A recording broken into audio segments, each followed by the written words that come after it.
Welcome back to another episode of the Brawn Performance and Rehab Podcast. Today, I'm joined by Kayla Downey, and I'm so excited for this episode today. You're going to love it. Before we get into it, though, quick shout out to our sponsors. First off, the Brawn Performance and Rehab Collective online. This is my online marketplace for programs. Whether you're trying to improve your ability to do pull ups or you're looking for sport specific programs, lacrosse, general population, field hockey, basketball, whatever. We've got all of that. So check the description below for more on that. Also, big shout out to Pura Health Ultrasound. They're doing a phenomenal job at making ultrasound accessible and available for every clinician. If you're interested in learning more about how to get certified to do MSK ultrasound, check them out. Also, big shout out to Firefly Recovery, the official recovery provider of the Brawn Performance and Rehab podcast. For more on Firefly, be sure to check the description below. And lastly, shout out to Ray Gorman. He is our official business coaching provider of the podcast. He does incredible work with the blended practice model. And if you're a clinician and you're looking to break free of that grind that you've been on, you can't take time off, you don't have a recurring revenue source, whatever it is, highly recommend you check him out, check out his website, send him a message, let him know I sent you. Enjoyed the show today. Kayla, welcome to the podcast. It's super great to see you today. For people who aren't familiar with you and all the incredible stuff you're doing in the lacrosse space, would you mind filling them in a bit about who you are and all that you've got going on? Yeah, I did my undergrad at Coastal Carolina, and then I had a 5th year from COVID, so I took that at Virginia Tech. I got my physical education degree at Coastal, so now I'm back on the island. It's my 2nd year teaching, where I also coach soccer and lacrosse at the district that I'm in, and then I do lacrosse lessons on the side as well as coach a travel program. So it's kinda awesome that I get to translate from me playing to now being to coach young kids and hopefully that they can go play in college. It sounds like you really like to stay busy, Kayla. When do you I sleep? know. I'm All very that. busy. I'm very, very busy. No, it's funny because that's something that comes up almost every time I'm talking with a former D1 college athlete, is they're almost, like, locked into this lifestyle of go, go, go all the time, they're always on, and then all of Yes. a sudden, sport ends, and they're off for a period of time, and it's like, what are we gonna fill that void with? Are we gonna pick up high rocks? Are we gonna start doing Pilates? Yeah. Are we gonna start coaching? Like, I feel like a lot of athletes respond best when they fill that void with something that way, and it certainly sounds like you've done a phenomenal job at that. Thank you. Thank you. Obviously, you mentioned that you played at Coastal, you mentioned you played at, Virginia Tech as well that way. Walk me through the lacrosse journey. I'd love to hear more about that and how we got to that D1 level and what that was like and anything else along the way. Yeah, both my parents were college athletes. They didn't play lacrosse, but my mom's brothers, my mom's 4 brothers, they all played lacrosse. Her youngest brother played at Hofstra, Cornell, the older one played at Hofstra too, just one of them didn't play. So I started in 2nd grade. My dad was like, "Just pick up a stick, let's just see if we like it," and then from there, it was just I loved it. I literally didn't stop. Um, I have 3 younger sisters, they also all played, so we always kind of had each other. When I got to high school, my 2 younger sisters, I had the opportunity to play varsity lacrosse with them for 2 years, which was awesome, and then I actually committed to Stony Brook when I was in ninth grade because the rules were a little bit different, so I committed to play at Stony Brook in ninth grade, so that was, like, a really long time of being committed, like, I feel like from that point on, it was like I could have been playing college lacrosse for that, like so I got there in 2019, and then COVID hit in 2020, and our season was cut short in March, and then I was like, "Maybe I'll just get out of here and go down south and just give something else a try," and I had a whole 'nother year of eligibility. So that's when I went down to Coastal. I absolutely loved it there. I was able to get my degree in phys ed. Both my parents were teachers. My dad was a phys ed teacher, so it kinda all fell into place and made sense. I absolutely loved it at Coastal. I made great friends. I the coaches absolutely loved. And then I had the opportunity to play one more year and I was like, "Do I stay? Do I go?" I'm like, "Let me just go live somewhere else before I go back to Long Island and give it a try." So then Virginia Tech reached out to me. I'm like, "Let me go play the ACC." I feel like that's always been a dream of mine. So I went down there, and then at the time, my sister was at Boston College also playing, so I was able to play her in one game, which was really cool, and then I graduated and figured might as well still coach and train and keep the sport alive, so and here I am. Absolutely, I love that. I gotta ask, who won the game, you against your sister? Oh, my sister, Boston College, yeah. Yeah, yeah, yeah, Yeah. they have a really good program. Was Yes. that the year they won the Natty? I know they Yes, won it a few, is. yeah. Yes. So, great for sister winning a national championship, Yeah. but also Yeah. great on you for being able to jump around, experience Mhm. all these different kind of places. Because that's how I kinda look at college or any kind of short-term thing, right? Like, when I Yeah. was in PT school, we had to do all these clinical rotations, and I was jumping all over the place. I went to freaking Phoenix, Arizona for a summer. I was like, "Why not? We might as well Might as whiz it well up do and it. experience all these different things," and I think there's something powerful that comes from that, right? Like one of my friends, Tex, always talks about how sports are not the things that teach the lessons. It's the captains, it's the coaches, it's the Mhm. experiences that you get because of sport. And I feel like you probably picked up so much from traveling to all these different places and living in areas where you knew almost no one and Yeah. leave knowing people that you're going to know for the rest of your life. Yes, exactly. So you played at the D1 level, played in the ACC. What position did you play, obviously? And what was like the style of your game? What Yeah. was the Kayla Downey signature in lacrosse? Yeah, I, played attack, so I was behind the net, and I would always just dodge and feed the ball to people, and they'd score. That was my thing. I would just assist people from X. I wasn't really that fast, so I had a quick first step, but, like, on a long stride, I was not fast at all. It was just wasn't gonna work. So I would just try to get one step of my defender, feed people cutting, and they'd score, and that was kinda my thing. Gotcha. And I'd imagine that carries over into a lot of the lacrosse lessons that you get Yeah. to now with athletes. It's kind of Mhm. teaching them that style and that sort of thing. Yes, of course. I know. I always try to teach the younger kids, like, dodge to feed. We can't just always dodge to try to get to the goal. You gotta kind of fake out your defender to look like you can be in triple threat. You can pass, you can shoot, you can score. And that's definitely something that I focus on. Yeah, that makes a lot of sense, Yeah. right? Get you someone who can do it all at the Yeah. end of the day. Did you always know you were gonna be doing lessons, or is that something you did throughout your college career, or did we just kinda end I up here? I actually started coaching travel lacrosse when I was a senior in high school. And then I kinda just stuck with it. And then people started reaching out for lessons. I'm like, yeah, might as well. I did it throughout college when I was home from the summer, and then when I started my teaching job, I'm like, "All right, now that I'm, like, home, I could make this work and do it every day after school and on the weekend." So, that's when it kinda took off. Walk me through that process because I talk with a lot of athletes who are not ready to leave sport and feel like they wanna continue to have an impact on it, but they don't know what it takes to start up their own kind of, like, side gig, side hustle, whatever you wanna call it, Yeah. coaching athletes, teaching athletes, and so on that way. So walk me through what that was like and Yeah. how successful you've been and so on. I'm very lucky living on Long Island, being a hotbed for lacrosse, and I do coach for one of, like, the better travel programs on the island, so there's always people that wanted lessons. They were always reaching out to, like, the directors of the club, that kinda route. I also, like, from my youth program where I live, my dad was the youth director, so people were always reaching out to him, and then I made an Instagram, I started posting little things online, and it kinda went from there. And there's always people willing to train. Like, even if you just reach out, throw your name out there, see what you get.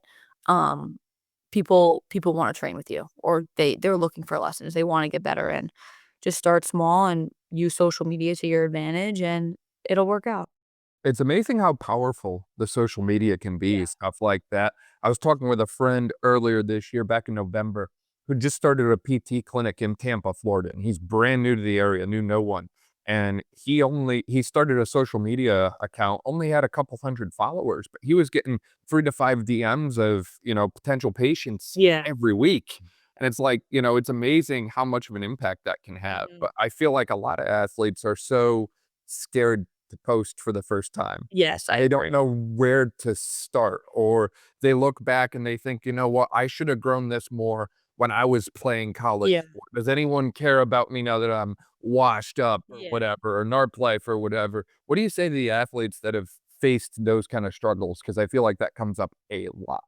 Honestly, I still think like that, if I'm being honest, but I feel like, once you do it, like, there's people that aren't doing it. Like, you just gotta do it and test it out. Like, just see if it works. Just that's how I felt, like, even with making TikToks, I was, like, literally just doing them for fun, and then I'm like, "Okay, maybe I can use lacrosse to my advantage and post stuff like that." And I still have, like, people reaching out to I don't even have that many followers, but I literally have people reaching out to me across the country saying, "Your videos have helped me so much with lacrosse," and, like, it's cool to see. So I think just do it, see what happens, and then go from there. I think a lot of it, from my opinion, also comes from a bit of a perspective shift as well, is a lot of people are like, "Oh, I'm not that successful online," and I'm just like, "Girl, you have 10,000 followers." Like, Yeah. put 10,000 people in a room. Yeah. That's a ton of people, It's a that's a lot of people. ton of influence, right? Like, Yes. I'm overwhelmed when 50 people are in a room, let Yeah. alone 100, 1,000. Yeah. And even if you just look at the views, like, I had one silly Instagram video, it was the dumbest thing, but it got over 100,000 views. I'm like, Yeah. I don't know 100,000 people. I don't know what that looks like, but it's just incredible when you It's kinda crazy shift to your think about. perspective from, "Oh, well, 1,000 isn't that much," or 10,000 isn't that much, or whatever. When you shift your perspective on that, you start to realize, like, maybe I'm having more of an impact than I think I am. To Yes. your point, I think a lot of times if you just keep going and you share what you're passionate about, the right people are gonna find you eventually. It might take time, but if you just Yeah. refuse to give up, you'll get there. You mentioned the travel lacrosse program that way. You mentioned it's incredible and really well known and doing well that way. I'd love to hear more about what you feel makes a travel program so successful, because I've heard stories from athletes that, hey, we're with a great program and this is why. And I've heard others kind of have some like travel program, downfalls or horror Yeah. stories, for lack of a better way to put it. What makes a travel program so good, and what should athletes and their parents and so on be looking for in relation to, joining a travel program? I think the whole key our big motto is, like, family. It's not just a number and a check to write out, like, we're a family, we're gonna help you with what you need. We're gonna try to get you recruited to the best place that we can.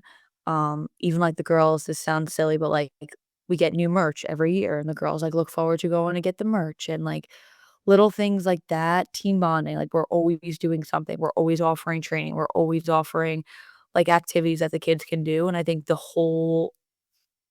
common theme is family, and I think you don't find that in many places. And obviously you have the coaches who run the program and, make the kids feel like they're a person and not just a number on their back type thing. But yeah. Yeah, no, I think that makes a lot of sense, and I think there's something about that element of feeling like you belong, feeling Yeah. unity sense that way that goes a long way, and that's something that I think a lot of people don't often think about, right? Like, they Yeah. usually think about the quality of the coaching or how many tournament wins they have. They Yeah. don't think about, like, "Hey, is this something my athlete is actually going to enjoy doing? Is it going to set them up for long-term success in the game?" Right? Like, I think that term burnout gets thrown out a lot of Good. the time. And it's like, there's no point, in my opinion, in investing all this time and resources into something if in 2 years you're like, I'm done. I can't, Done, I can't yeah. do this anymore. But I don't know if you had any experiences with burnout yourself, or if any of your sisters had that in relation to lacrosse, but I hear that word thrown out a ton lately. Yeah, I definitely in college went through a point where I was like, "Do I wanna do this?" I just think that I wasn't in a good headspace mentally.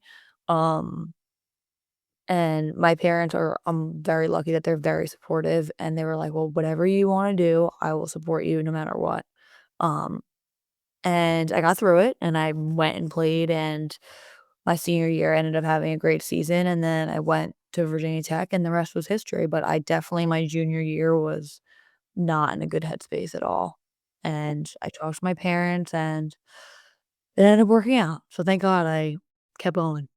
Yeah, what do you feel like helped you the most working through that? Because again, that comes up a lot, and I Yeah. I hear different things from different people, whether it's journaling, meditation, Yeah. talking to people, whatever it is that way. It seems like everyone has a different strategy, and I'm no expert in it by any Yeah. means. I love to hear what people do that helps them. I need to talk it out. I'm the type of person that needs to just talk everything out. And remember like why you came here, why you started this, why you're doing this type thing. But definitely talking. My parents are always like, all right, what do you need to talk about? Sit down, let's see what we're saying, like thinking and stuff. That definitely helps me the most. I know a lot of people like to keep it in. But I'm the type of person that I need to talk about it to get it off my chest. No, I can certainly appreciate that. I'm the same way that way myself. You've Yeah. also mentioned the teaching a few times as well, and you mentioned your parents are teachers. Did you always know you were gonna be a teacher that way, or did Yeah. lacrosse help shape and influence that? And how does the phys ed teaching and education background that you have kinda influence what you do with lacrosse? Because 'Cause I'd imagine there's a bit of an overlap between the 2. Yeah. I always knew I wanted to be a teacher. My mom is a biology teacher, so I think when I commuted to Stony Brook, they didn't have phys ed. Like, phys ed was always my number 1, and then I was like, "Alright, I'll be a biology teacher," because I had biology, and then when I ended up transferring, I'm like, "They have phys ed, this is what I need to do, I need to just go down and do it." My dad was phys ed, my uncle was a phys ed teacher, all my whole family are teachers. So I kind of always knew I would be a teacher, and then I think with phys ed and coaching lacrosse, I feel like in phys ed class, I'm more teaching the kids how to complete a skill type thing, and then when I go to lacrosse, most of the kids know how to play, so I'm coaching them into certain moves or other different skill levels, but I think it just overlaps in the sense of I'm helping them be physically active, how to stay physically active, like, that's, I think, the whole piece to it. It's like you gotta be physically active for a lifetime, and that's what we teach our kids in class, and, even in lacrosse, like, if I didn't have lacrosse to keep me active, I would have to find something else. So I think making sure the kids have a passion for something where they're active and staying healthy is definitely one of the big ones. Yeah, how do you yourself stay active at this point? I know I threw out high rocks, Yeah, Pilates, all these yeah. different things before. Are you in that camp? Are you on the CrossFit grind? What does Kayla do to stay active? I actually my whole family, we started doing hot Pilates, the mat hot Pilates. Yeah. It sounds like, "Oh, you're just" I'm like, "It's the hardest thing I've ever done." I wish I was doing it when I was in college. Like, it's literally a HIIT workout in a sauna, and I recommend it to anybody, and I'm, like, in a really good place. I think when I first graduated, I was like, "Alright, what do I need to do?" Like, I feel like I would have anxiety about, "Alright, what am I gonna do for a workout?" Like, kinda still in that athlete zone. I was running for a little bit, and then I'm like, "I just don't wanna do this." And then we tried Pilates, and I absolutely fell in love with it, and that's what I've been doing. Yeah, no, I respect that. It's funny, I've seen a lot of the different guys I know, and some have been on the podcast multiple times that way. They're starting to get into Pilates even. Yeah. Like, it's growing in ways that I don't think people realize, and at Yeah. least from my perspective, it's way more active and engaging than a traditional yoga session. Like, I feel Yes. like yoga can be good, but it feels slow at times Yes. to me, and I like a little bit of a pace. I like to keep going, but also, like, I don't know about you, but I need to feel something when I work out. Yeah. And I feel like the more intense it is, the more I feel, which that doesn't mean go intense all the time every day, but I don't know. I feel like there's something to the whole rise in the Pilates thing, and I'm very much here for it. Yeah, no, I completely agree. Now we're doing Pilates, we're coaching lacrosse.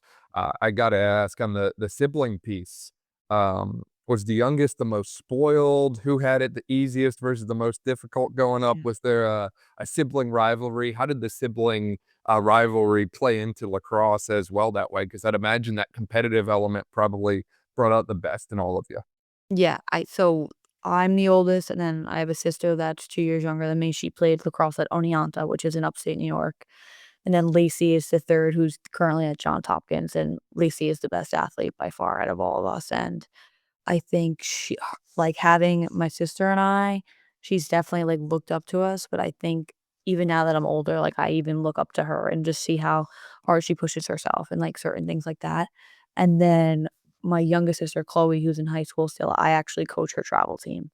So it's like it's kind of funny where I'm like, "Chloe, you can't do that." And she's like it's like, "Stop talking to me." I'm like, "But I'm your coach. Like, you gotta listen for a second."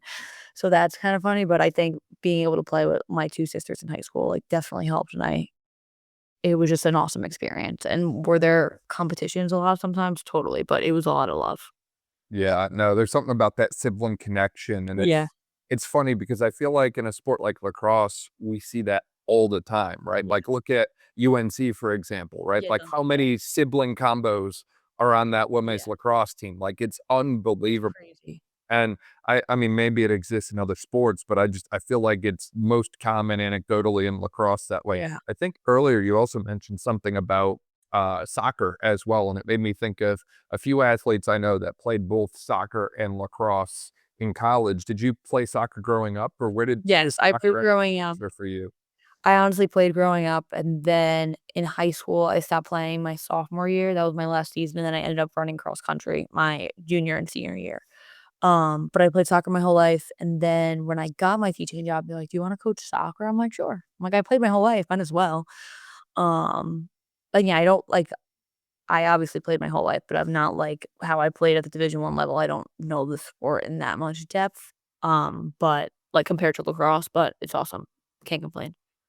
Yeah, no, absolutely. And I mentioned before about the time management piece. Like I feel like you've got it down to a science with all that you do that way. And again, maybe it's just the former athlete piece needing to stay busy that way. But I'd love to hear more about like what your typical day looks like and how you go about balancing that and still being able to do everything you want to do in life that Yeah, way. Because I feel like a lot of times people are looking for this sense of balance that yeah, way. But sometimes, in my opinion, pursuing what you're after requires you to just tip the scales more yeah. towards that thing and less to, whatever balance they're referring to.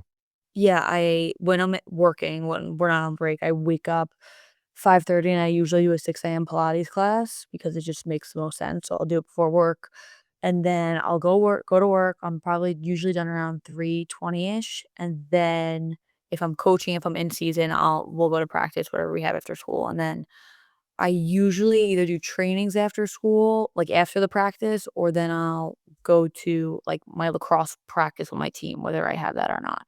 I feel like in the winter, I don't coach with my district. So it's like, I remember being like, all right, I finally get to go home after school.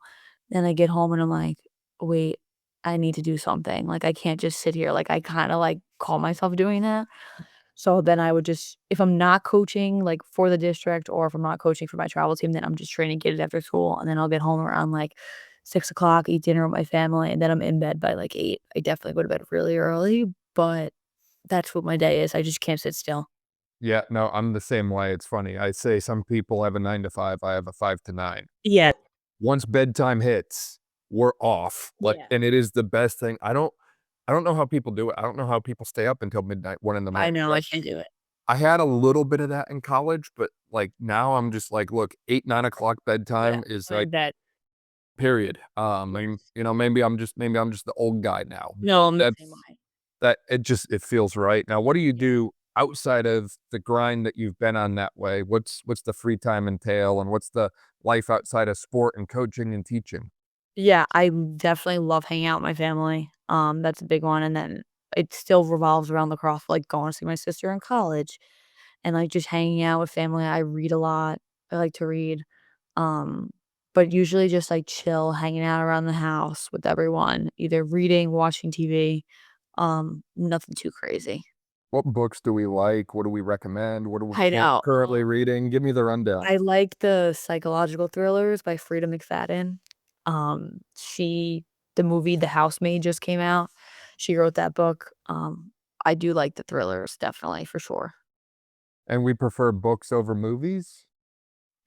Yeah, I feel like with movies, sometimes I can't just, like, sit still and watch the whole thing. I either will fall asleep or be like, "Alright, I'm done."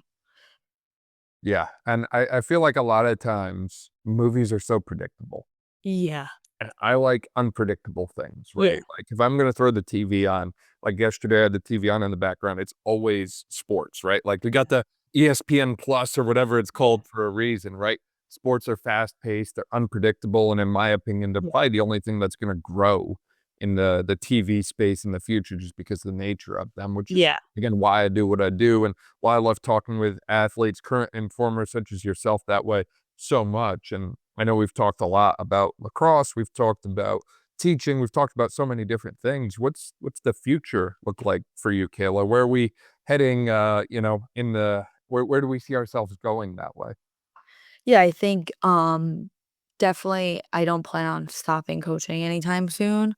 My travel team ages out in 2 years, so that's definitely kinda nerve-wracking, but I think I'll pick up a new team, a younger team, and kinda build them all the way through until they go and get recruited and, eventually have a family and kinda go that route, but I think I don't plan on changing anything. I still wanna teach for the rest of my life. I still wanna coach.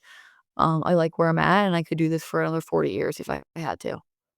That's the way to do it. That's the life Yeah. everyone should be looking to live. Yeah. That's absolutely incredible. I gotta ask because you work with so many different athletes from phys ed to coaching to even just watching your sisters that way. This comes up a lot when I'm having conversations with friends that way, especially anytime Rob Wilson and I start talking. Shout out to Rob. We talk about kind of the trends that we see amongst the next generation of athletes. And we've done multiple podcasts on it even where we talk about, hey, what we see, what's good, what maybe we want to change, and so on that way. What kind of trends have you seen amongst kind of the next generation of athletes in your coaching, in your phys ed, and that sort of thing? And is there anything that the rest of us should know or should be doing differently, and so on that way?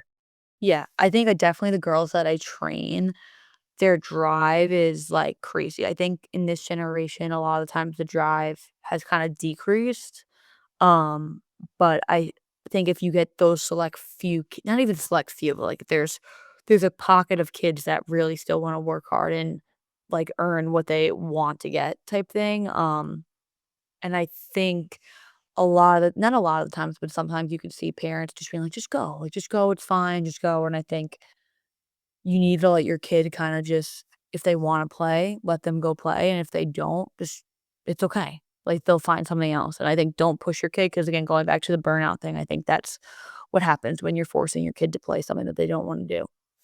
Um, Absolutely. yeah, but I think I definitely have a pocket of kids that have a drive that want to be successful and have people to look up to, and it's definitely cool to see because I think nowadays, it's not the reality of it.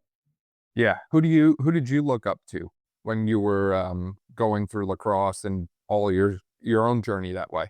Yeah, I think from my, high school, I had a lot of people to look up to. I had Sam Apuzzo, who played in college, Alyssa Murray, who played at Syracuse. I played with Sam Geiserbach, who ended up going to UNC and won a national championship, and I had the opportunity to play with some of them, so I think that was cool to be in 8th grade playing with these people, and now they're going off and winning national championships, so I think in high school, that was definitely people that I did look up to.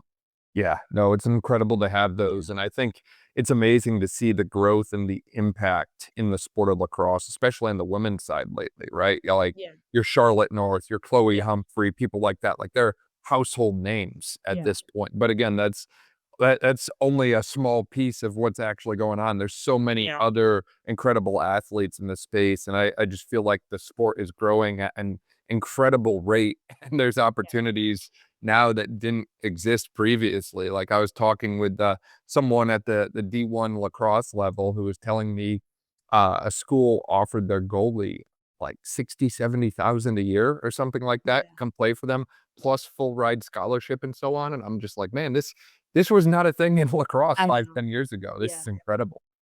It's crazy. It's crazy the money that it's bringing in now. Absolutely. Now, Kayla, I feel like we've covered a lot of different things. Is there anything we missed as we were chatting today or anything else you wanted to share with people listening? I think, just don't be afraid to post on social media because that was me, and share what you love, do what you love, and if you're not in a good place, just find something that you love to do. Absolutely. No, I always come back to that phrase, burn the boats. Yep. And I do it a lot. If there's something I don't like, if there's something that doesn't feel right, or if there's red flags, like I'm very quick to leave that. And I think ultimately, I think of there's an analogy a friend told me about. We call it the coffee analogy, for lack of a better way to put it, right? When you go and you get your coffee, I don't know about you, but I keep it simple, right? Just straight black coffee, Mhm. preferably iced. But I don't go and say, I don't want a latte. I don't want an Americano. I don't Yeah. want this. You don't go at it saying all the things that you don't want. You go and you say what you do want. But a lot of times in life, for whatever reason, and this is probably unsolicited life advice people don't want, but whatever. Um, we forget to go after the things that we want, and instead we just constantly turn away the things that we don't want. Yeah. And it's like just go after the one thing that you want. Yeah. Put that main thing, highlight it, circle it, bold it, make it red, whatever you gotta do, and just chase that one Mhm. thing, and if you chase that, all the other stuff will naturally fall to the waysides. Totally. No, I like that a lot. Absolutely, and Kayla, we mentioned online several times that way. For people listening, where can they find you online, on social media, all that sort of thing? Yeah, it's Miss Downey Teaches on TikTok, or on Instagram, you can follow Kayla_Downey. That's awesome. Link to all of that in the description below. That way, if you didn't quite catch it, you can just click there and see everything Kayla is up to. Kayla, this is awesome. Thank you so much for your time. I really appreciate it. Thank you so much for having me.